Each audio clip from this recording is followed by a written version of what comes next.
Hello everyone, friends. Today in this video, we will return to a very significant and fairly recent event that could seriously impact geopolitics, security, and international law.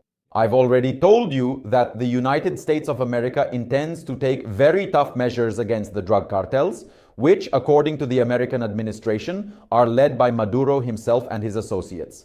Well, Maduro is the president of Venezuela. Let me remind you that the US State Department has offered a $50 million reward for information about Venezuelan President Maduro.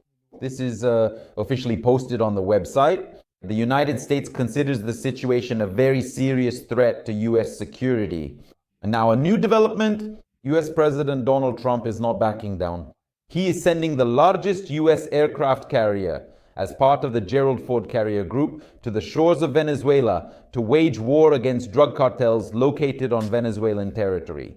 According to information from American media, particularly The Guardian, the Pentagon has officially announced this openly and publicly. The Pentagon is deploying its main aircraft carrier amid Trump's increased militarization of the Caribbean Sea. The deployment of the Gerald Ford aircraft carrier along with advanced fighter jets is currently taking place as the president plans to strike alleged cartels on land. In other words, this is no longer just about intercepting some vessels carrying drugs to the US. We saw, for example, a small boat filmed from a satellite. They showed this footage, and there were 4 people on board transporting something, sailing along, and then the American military launched a missile strike on them. And that's it, the boat is gone. So we're not talking about carrying out such interceptions of these kinds of vessels anymore, right? Or about stopping smuggling at sea. Now we're talking about something much more serious. We are talking about the important fact that the United States is now prepared and ready to strike land targets that are connected to drug cartels, which are located within the territory of the independent and sovereign state of Venezuela. And of course, they are connected to the Maduro regime. Now let me briefly tell you what this new aircraft carrier, the Gerald Ford, is and about the carrier group that accompanies it. This aircraft carrier is a completely new generation nuclear-powered ship. It is equipped with 2 nuclear reactors, which practically eliminates the need for refueling. In other words, it can move autonomously across the seas and oceans. It has 4 shafts and 4 propellers and can reach speeds of over 30 knots, which is more than 56 kilometers per hour. On board, this aircraft carrier typically carries more than 75 airplanes and helicopters in its standard configuration. This aircraft carrier relies not only on its aircraft, but also on escort warships, air defense systems, radars, and information systems. So it's not just a floating airfield that's surrounded and protected by escort ships, right? It's a floating strike combat complex, a mobile command and control center. In other words, it's an army on the water. The aircraft carrier is equipped with dozens of F-18 Super Hornet fighters, which increase the offensive firepower and the US's ability to strike Venezuela's air defense systems. This would open the way for American special forces and drones to destroy ground targets, according to current and former officials. Now, why did the United States take this step to send a carrier group to the shores of Venezuela? American sources say that the operation is primarily aimed at systematically breaking and disrupting the supply chains of illegal drugs coming from Venezuela to the United States, which are causing a serious fentanyl crisis, widespread drug addiction, and as a result, increasing violence in America. The deployment of American destroyers and personnel is taking place against the backdrop of Trump's efforts to use the US armed forces to crack down on the activities of cartels, which he accuses of supplying fentanyl and other illegal drugs to American communities and fueling violence in some US cities. This is also aimed at exerting additional pressure on the Maduro regime, which is accused of having its elites profit from, sustain, and organize the entire illicit drug business and drug trafficking. So this is not merely an anti-trafficking operation, as some might say, but rather a broader and more comprehensive geopolitical strategy that is being pursued by the United States. If you send drugs to America, we will come for you. This is the clear message the American administration is sending to all criminals and drug traffickers who send their drugs to America, including those from Venezuela. And it doesn't matter whether it's the president or just some ordinary bandits. What can Venezuelan drug traffickers possibly oppose to such military might, to such a military complex that is already heading toward the shores of Venezuela? So what kind of force will the opponent have? On one hand, US policy and the capabilities of this carrier group, of course, far surpass the technical capabilities of Venezuela itself by many times.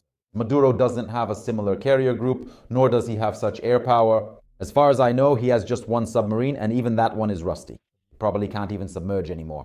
That's on one hand. On the other hand, if something like this happens, and if American troops actually land there, the Maduro regime and the Venezuelans could simply resort to guerrilla warfare. In other words, a hybrid war would begin, meaning the jungle, the interior territories, the use of cartels as proxy forces, and of course they wouldn't act openly. No one is going to fight the military might of the US openly, so they would wage this kind of guerrilla and hybrid warfare. Moreover, the US faces questions about the legitimacy of all this. Strikes without an official declaration of war raise accusations of violating international law, first and foremost. What legal consequences could these actions have? Well, first of all, military operations of this scale threaten international law in general, sovereignty, and the requirement for US congressional approval. That is, in any case, Congress must give its approval. If this does not happen and strikes are carried out, that would be a violation. It could also open up and create a precedent if a state considers drug cartels to be terrorist organizations, right? So what could happen next? Well, after that, strikes could simply be carried out against their infrastructure in other countries as well. That is, in the same way other countries could follow the example of the US. Also, for business, migration processes, and jurisprudence in general, this essentially changes or could change the rules of the game. If a country is considered, for example, a source of drug trafficking, then the attitude toward the citizens of that country, their documents, rights, freedoms, and so on, changes accordingly. So, what can we say as a conclusion? The US has sent its flagship, the Gerald R, to the shores of Venezuela. And this is not just a maneuver. It's a powerful signal that the United States wants to destroy the drug cartels. They want to strike ground targets, and they see this operation as part of a war for their own future. Well, for us, first and foremost, if this happens, we will understand that fundamentally and essentially the rules of the game in international law are changing. Being prepared for the development of these events means, of course, understanding how the systems work, right? The authorities and how all of this has an impact on official documents, how politics can influence our lives, business, migration, and so on. If you, my dear friends, are truly interested in topics like these, such as international operations, the various legal consequences that may arise, and how all of this can significantly affect immigration processes and the required documents, then I kindly ask you to please subscribe to the channel. Be sure to give this video a like and write in the comments below what specific topics I should focus on in the future, what particular aspects you're most interested in. And of course, I will definitely make future videos about those subjects, and together we will discuss some of these important and fascinating topics in detail. That's the situation, friends. Thank you for your attention. See you in the next video.